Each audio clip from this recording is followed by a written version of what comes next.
It's a bird, it's a plane, it's the ultimate DAX measure. It can calculate anything and everything. Really? Well, take a look yourself. This question came in one of our live Talk Power BI show on Fridays, and you can join us too and ask your questions live if you just subscribe.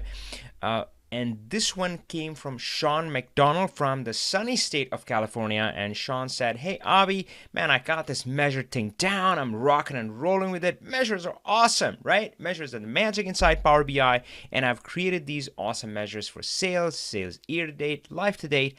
But I cannot seem to figure out how can I show them on a cross-tab table." And Sean included a screenshot for that. Now, if you look at that, man, this is not a simple problem, right? So what we have is kind of measures. So he had sales year to date, sales last year to date, and then more measures, and he just wants to arrange them in a grid format. Now, when you see this, you might be thinking of two solutions which are actually not solutions, and let me tell you why. So here I've taken Sean's problem and AdventureWorkerized it, right? So this is the AdventureWorks version of the same thing. You see measures kind of laid out in a grid format. So that's our end goal. Now, if you were thinking that you're going to do this in a query editor, that's not the way to go, my friend. If you were thinking, I'm just going to click on modeling here and click on this new table thing and write some fancy DAX and get the end result, well, you can, but again, that's not the way to go. Now, at this point, if you already know why that is not the recommended path, pause the video, leave that in the comment below. I would love to hear that from you. We are going to reveal it in the end why these two approaches are not recommended. So let's see how we can build this matrix or cross-tab display as Sean wants it. But before that, let's step into a little bit of prep just to kind of set the stage. Now, again, we have these measures defined. Let's take a quick look at them. So we have the sales measure, which is simply just a sum of sales amount. That's it. That's pretty simple. Sales quarter to date is, again, leverages the time intelligence. Now, one element there that you are going to need is the calendar table. And why settle for any odd calendar table when you can grab the ultimate calendar table? So if you would like that, just go to my channel and you would find the ultimate calendar download on my channel homepage in the Learn Power BI playlist. But let's come back here. So we have the sales quarter date, year to date, and they're working. As you can see in this graph, sales is the line at the bottom, and that's just showing month-to-month sales. And then quarter to date, you see this dynamic where it goes up in January, February, March, and then resets again in April, May, June, and then resets again. And of course, there's a year to date, which is going to reset at the end of the year if we were showing multiple years. And again, time intelligence is awesome. You can do a lot of stuff with it. You can use fiscal years, all that sort of stuff. So this is working. Now, what is not working is us trying to lay it out in a grid format. So here we have a matrix, and then there are two settings in here. There is a setting to show the values or the measures in rows, and that gives us this result. But again, not quite what we're looking for. So how do you go about building this magical display? Well, we're going to start by building the scaffolding, right? The framework. So for that, what we're going to build in the model is these labels that we want to be displayed. We're going to start there, and this might seem a little boring, but I promise you an exciting finish. So what I've done here is I've just type this up in Excel, and that's going to easily let me create this in the query editor. So we're going to go in here, and I'm just going to click the enter data button right there. Now you can do this inside the query editor as well, and of course you can also later go back and modify it. So enter data brings up the screen, and I have these quick ones already built. So I'm just going to say Control C, Control V, and looks good. I'm going to call this column labels. I can type today, and you know what? Let's just go ahead and load it, and I'll create the other one in a similar way. So I've now loaded both the column label and row label, and if you look at the data view, it looks exactly how we loaded it. So column label is just the list of labels over here, and row labels is just a list of labels over here. So what we're going to do is go back to our visualization. I added a matrix over here, and I'm just going to add rows to the rows, and I'm going to add the columns to the columns, and let's see if I did that right. So it's asking for a measure, that's why it's complaining about. So we're going to add that in here, and the measure isn't working, and that's okay. We're going to also make it a little bigger so humans can actually see. And let's make it like super big. Great. So ignore the measure that fact that it's not working, but we have the grid, right? We have the framework. Now, only if we could swap out this measure, put our ultimate measure in, the magical measure, we just knew what was supposed to be done. Well, we're going to build it step by step, so stay with me. The first thing I'm going to do is that in this case, and in a similar cases like this, when you're doing something very specific, the totals don't make sense. So we're going to turn that off in the setting over here.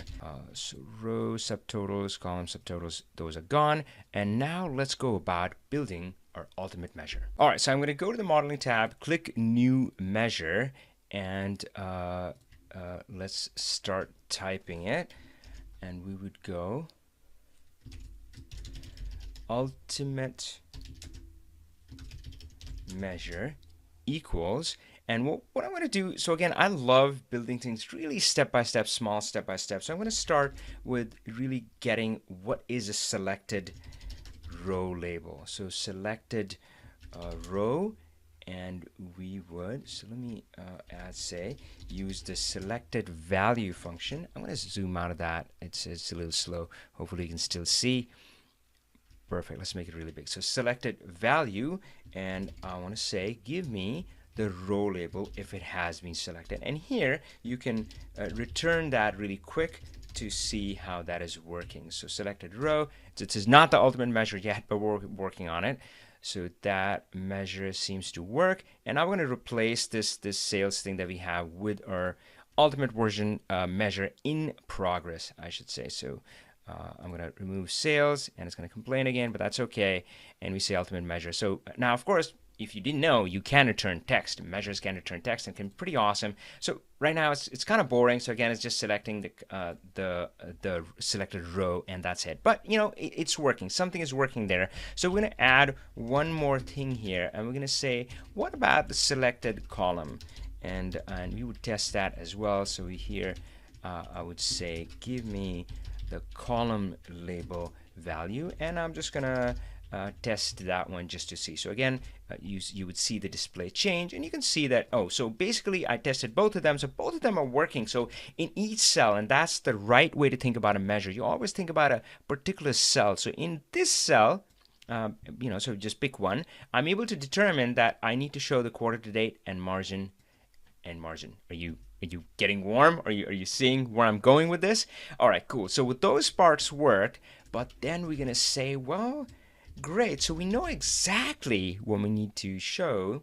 Maybe it's just a giant if-then clause, and that's what it is. But we're going to use switch because it's going to look a little bit more elegant. So let's start with switch, and so switch is again like an if-then-else statement. So we're going to first say, well, what about the selected row? Let's focus on that. So selected row, and then you start your if-then call. So if the selected row is cost, the first one, then what? Now we need to test for the selected column. So we would do another switch statement, and we'll say, well, okay, let's test the selected column.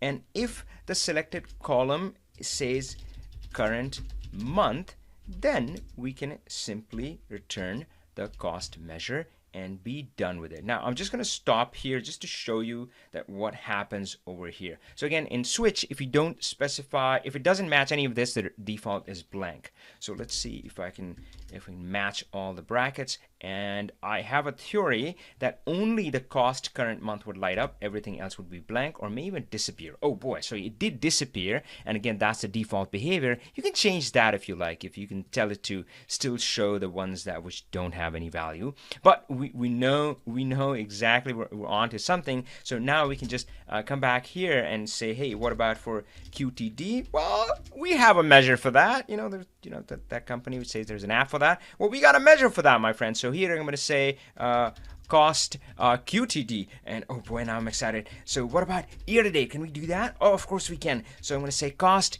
year to date. Okay, are you ready? So let's see the results for that. Now do you have a hypothesis in mind? What's going to show up? What's going to not? Well, this was my hypothesis, so yeah, it worked. Yeah, you know, I always have it right in my head. And now it's a simple copy paste, my friend. So we'll say copy paste, and I'm going to change the word here. So I'm not going to do it in the video. I'm going to pause it, but all I'm doing is I'm changing cost to sales. Voila! There you have it, our ultimate measure. Actually, we're really close, but let's just sit here for a second. So, I mean, you see that the measure kind of works, and of course, you can do the math and validate it. But you know, and yeah, the idea here is the magical control. That's where the ultimate comes from. That you can craft this exactly how you need it. So whatever framework you want to display, row and columns, you have complete and absolute control over it. That's why the ultimate measure. So with this great power, my friends, comes great responsibility. But yeah, you can accomplish amazing things with it. So think about any report which has very specific formatting requirements, and the profit and loss report is a classic one where everything needs to be laid out in a very specific manner. And you can, this is one approach to doing that. This is not the only one. There are other approaches too, but yeah, this approach you can use for that. But let's go back really quick and talk about why did I say that the query editor approach and the calculated table approach is not the recommended solution? Well, because this solution has the power of DAX behind it. Measures are magical, and well, the key thing is that they're completely dynamic. So the best part about this is it shows you that for you know, let's say we're looking at September, and so we see the numbers for that, but it's completely dynamic. So if you say, hey, show that to me by United States, and you can see it kind of automatically filtered down to United States. You can say, hey, what about in United States and for professional folks only? And it's completely dynamic. Those two other approaches are not going to be dynamic. You're not going to be able to slice and dice to your you know, to your heart's desire in that. That's why I would recommend this approach. Now I have some bonuses for you as well, my friend. Now, first thing, if you notice that we didn't quite tackle in our solution, if I can bring that up, is notice that our row labels weren't quite sorted correctly. I mean, cost, margin, sales. Who in the world shows stuff like that? I mean, obviously we would typically show sales, cost, margin, and stuff like that. So I have a bonus for you inside, which shows you how to sort KPI labels, and you can get this file at learnpowerbi.com/download. There's another challenge with the approach that I just showed you, is that if you have a measure which is not of the same kind, if it's apples and oranges, for example, if there's a margin percentage, oh, you're going to embarrass myself, my friend. You know, it's not going to show as percentage. Now, there is an ugly approach to use the format function to try to format it, but I actually came upon a different kind of a parallel ultimate measure approach, and you have an alternate solution there as well, and you can see how beautiful this is. So again, it is the same completely dynamic, completely, you know, responds to any selection that you would make in the data set, but this one is very elegantly showing you the margin percentage as well. So just download the file, and I don't want to make this video too long. Just download the file and you would be able to see exactly how I'd approach those solutions. So that was the ultimate DAX measure. Go ahead and grab the file right now and let me know what you thought about it in the comments down below. Hey, keep watching more videos and keep learning Power BI. But if you did enjoy this video, I would love to hear from you.